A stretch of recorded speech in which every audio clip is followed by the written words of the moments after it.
महाराष्ट्रामध्ये राष्ट्रीय आरोग्य अभियान अंतर्गत 68,000 आशा महिला काम करतात आणि 4,000 महिला गटप्रवर्तक म्हणून काम करतात।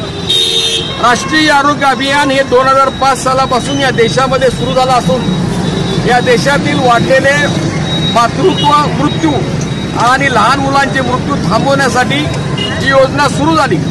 या योजनेचे सगळीकडे कौतुक केलं जात आहे।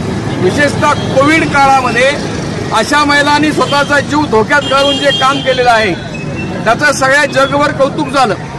जगात आरोग्य संघटनेने जागतिक आरोग्य संघटनेने सांगितलं की या महिलांना पारितोषिक द्यायला पाहिजे आणि एवढं महत्त्वाचं काम करणाऱ्या या महिला ज्या आहेत आज 20 वर्ष झाली काम करत आहेत, परंतु त्यांना अजूनही किमान वेतन मिळत नाही, त्यांना कर्मचारी म्हणून दर्जा मिळत नाही आणि त्यांना तुटपुंजा मानधनावर काम करावं लागतं। आज या देशामध्ये एक कामगार जरी असला तरी वाढत्या महागाईच्या काळामध्ये दरमहा 26,000 रुपये किमान वेतन मिळालं पाहिजे।